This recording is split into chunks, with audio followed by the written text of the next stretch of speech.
যাবে তো না, যাবে তো আসলে না রে, যাবে তো আসলাম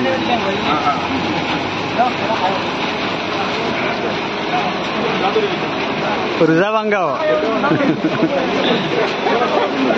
যাবে তো রোজান খাইছে কি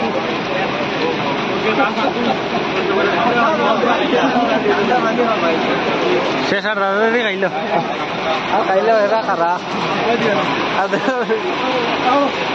মন।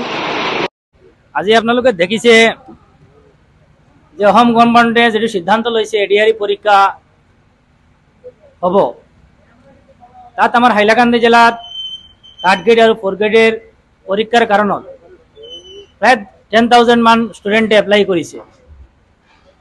কিন্তু আমি দেখিছোঁ যে অসম চৰকাৰে আমাৰ হাইলাকান্দিত 3rd গ্ৰেড এবং 4th গ্ৰেডৰ পৰীক্ষাৰ চেণ্টাৰ দিয়া নাই। এতিয়ালৈকে কোনো ব্যৱস্থাও লোৱা নাই যে হাইলাকান্দিৰ পৰীক্ষা চেণ্টাৰ দিয়াৰ কাৰণত।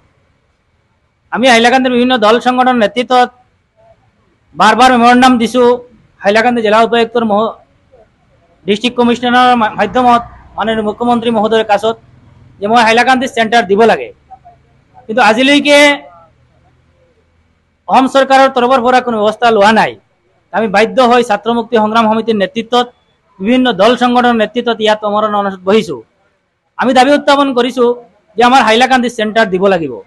কিহৰ কাৰণে হাইলাকান্দি বঞ্চনা কৰা হৈছে তাত জবাব দিব লাগিব অসম চৰকাৰে। যোৱা লোকসভা ইলেকশ্যনত ইয়াত আহি প্ৰচাৰত আহি আমাৰ মাননীয় মুখ্যমন্ত্ৰী মহোদয় আৰু ইয়াৰ যিজন গাৰ্জেন মিনিষ্টাৰ তেখেতে আশ্বাস দিছিল যে হাইলাকান্দিত এডিআৰই চেণ্টাৰ দিয়া হবে, কিন্তু আজিলৈকে ইয়াৰ কোনো পদুত্তৰ দিয়া নাই। আমি দাবী উত্থাপন কৰিছোঁ অতি সোনকালে আমাৰ হাইলাকান্দিৰ ডিচি মহোদয়ে অসম চৰকাৰৰ লগত আলোচনা কৰি আমাৰ হাইলাকান্দি চেণ্টাৰ দিব লাগে। যেতিয়ালৈকে হাইলাকান্দিৰ এডিআৰই পৰীক্ষাৰ চেণ্টাৰ দিয়া নহ'ব তেতিয়ালৈকে আমাৰ আন্দোলন চলিছে আৰু চলি থাকিব। আৰু ইয়াত অমৰণ অনশন আৰম্ভ হৈছে। অহাকালিৰ পৰা আমাৰ গোটেই হাইলাকান্দি জিলাৰ বিভিন্ন ঠাইত ৰোড ব্লক আন্দোলন হ'ব। বিভিন্ন ঠাইত প্ৰতিটি গ্ৰামে নগৰে চহৰে আমাৰ এই আন্দোলন হাইলাকান্দি চলি থাকিব। যেতিয়ালৈকে চেণ্টাৰ দিয়া নহ'ব তেতিয়ালৈকে আন্দোলন চলিছে আৰু চলি থাকিব। পরীক্ষা কেন্দ্র থেকে হাইলাকান্দি জেলাকে বঞ্চনা করা হচ্ছে কেন? জবাব চাই, জবাব দাও।